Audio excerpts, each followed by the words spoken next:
2026 বাংলাদেশের নারী ফুটবলের ইতিহাস তৈরির বছর, নিজেদের ছাড়িয়ে যাবার বছর।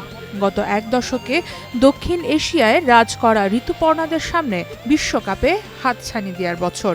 কেননা এশিয়ান কাপের মূল পর্বে খেলবে সিনিয়র আর অনূর্ধ্ব 20 নারী দল। 2025 সালে হামজা চৌধুরী, সমিত সোমদের লাল সবুজের জার্সিতে নাম লেখানোর পরও কাগজে কলমে প্রাপ্তির চেয়ে অপ্রাপ্তির পাল্লাটা অল্প ভারী। তারপরও প্রবাসীদের আগমনে পুরুষ ফুটবলের নবজোয়ার 2026-এ ফলাফল দিবে সেটা আশা করাই যায়। মার্চের 1 তারিখ থেকে 21 তারিখ অস্ট্রেলিয়ায় হবে মেয়েদের এশিয়ান কাপ ফুটবলের চূড়ান্ত পর্বের খেলা। সেখানে 3 মার্চ চীন, 6 মার্চ উত্তর কোরিয়া এবং 9 মার্চ উজবেকিস্তানের বিপক্ষে খেলবে বাংলাদেশ।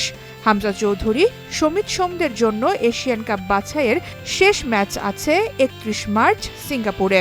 1 থেকে 18 এপ্রিল অনূর্ধ্ব 20 নারী এশিয়ান কাপ হবে থাইল্যান্ডে। সেখানে 1 এপ্রিল স্বাগতিক থাইল্যান্ড, 4 এপ্রিল চায়না, 7 এপ্রিল ভিয়েতনামের বিপক্ষে লড়বে লাল সবুজের মেয়েরা। এরপর সেপ্টেম্বর, অক্টোবর ও নভেম্বরে আছে ছেলেদের ফিফা উইন্ডো, আর অক্টোবর, নভেম্বর, ডিসেম্বরে আছে মেয়েদের ফিফা উইন্ডো। এই 3 উইন্ডোতেই বেশ কিছু ম্যাচ আয়োজনের পরিকল্পনা আছে বাফুফের। এছাড়া নারী আর পুরুষ 2 সাফ টুর্নামেন্টও হবার কথা আছে 2026 সালে। সব মিলিয়ে বিশ্বকাপ ফুটবলের বছর ব্যস্ত সময় অপেক্ষা করছে বাংলাদেশ ফুটবলেও।